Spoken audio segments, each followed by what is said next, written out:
Hello, my name's Ryan and you've clicked this video, so that means you want to know what is Woodle Tree Adventures. So, Woodle Tree Adventures is an indie adventure platform game. So, is it good? Starting with the first thing you see, graphically the game's actually okay. It's okay. I think that's the best way to describe it. The art style is very pretty and very cute, and I actually really like it. I think that is very nice. However, the menus bring the quality down. The menus are very cheap and very poorly done. Not to mention the content on the menus is also actually very small. There is no options. You can't adjust the graphics. You can't change the resolution. You can't change the sound. You can't change the volume. You can't change the volume of the music. You can't do any of that. The only thing you can do on the menu is quit. And obviously that's a bit bad because there's not even a warning. It's like you press select and it closes the game, or escape and it closes the game. So well, okay. So that's completely unrelated. Graphically, the game's okay. The backdrop is always the same picture, which is also a bit like, what? I just think that's a bit bland. You could have some variety. Games back 10 years ago would still had different backgrounds. So the backgrounds are not that good. Shadows and lighting. The lighting is okay. There's some levels where the lighting's slightly different, I can't remember what it's called, but it's on the screen now, but it's like a honeycomb type level, and it's got a slightly red tint to it. That's about as far as the graphics will go as in changing. Other than that, they are pretty much the same, and it makes all levels feel the same.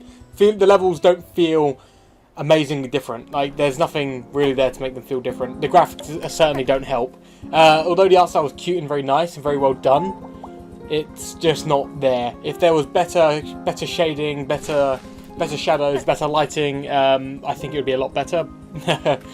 But obviously the graphics look nice, but aren't perfect. I think they could be a lot better if better executed.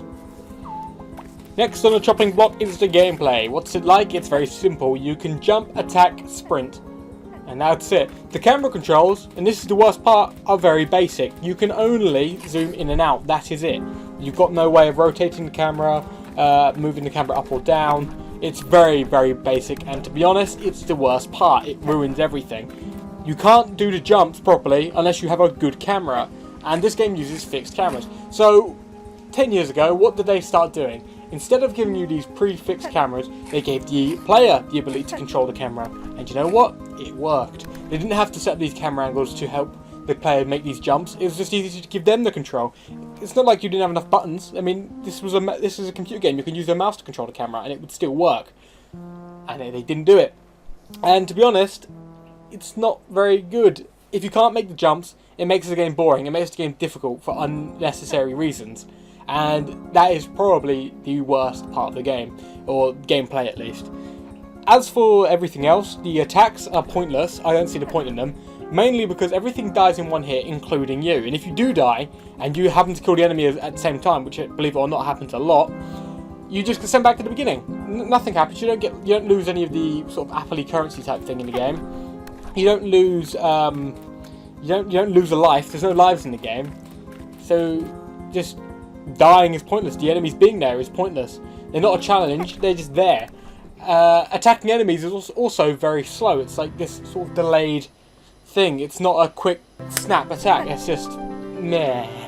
It's like a slow swat. It's not very good. It's a bit boring, a bit slow. Don't see the point in it as well. There's no hearts as well, so if you had a heart system where you take a hit and then maybe you might lose a heart, and then when you lose all three you die. That'd be a bit better. Maybe if the enemies were a bit stronger or the game fighting was a bit better, maybe I could see them being there. But at the moment they just do nothing. They're not really a challenge either.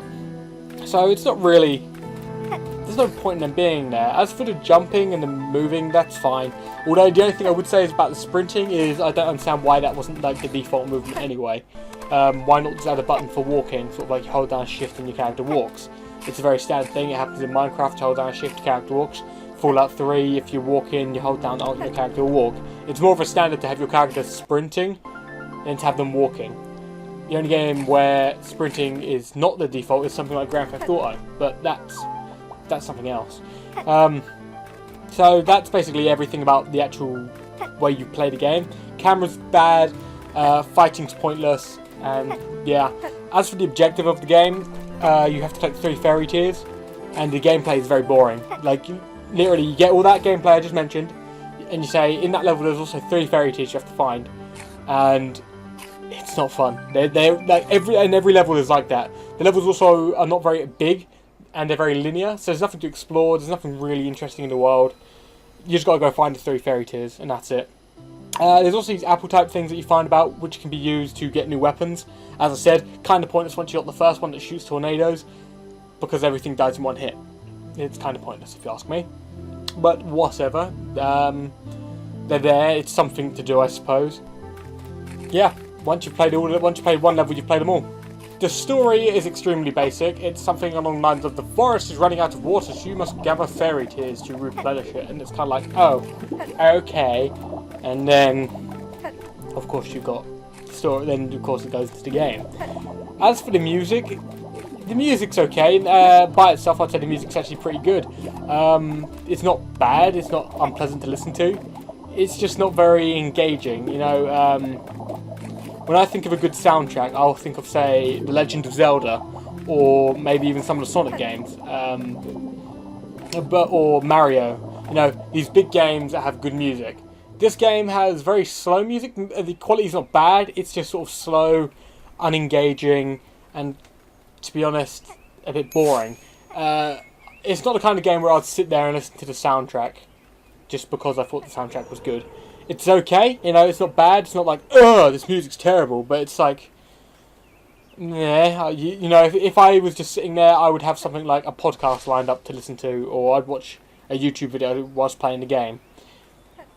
As for the sound effects in the game, there aren't that many. There's a couple of death sound effects. There's a character going tippa-tappa, tippa-tappa, tippa-tappa when he's walking.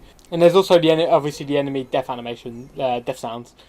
And that's about it. And of course, when you do things like step in water, it will make like a splashing sound, and that's about it. As for the sound effects, that's it. That's really all there is. The music's okay, and the sound effects are okay as well, but yeah, it's not really that engaging, either of them. So, to conclude, would I say this purchase was worth it? Not really. There's nothing really there which is engaging. The only thing it really has going for it is the art style, and to be honest, that wears off. If the gameplay is not very good, the cute art style that draws you in wears off. It's not very fun, to be honest. I'll be honest, I didn't have fun playing the game. If this is a studio's first game, then maybe it can be forgiven. I mean, I know it's an indie game, but if this is still a first game, I can somewhat see it maybe getting better in a sequel or in the next game. But at the moment, there's nothing here in the game which is fun, and so I just say save your money. No, don't bother buying this game.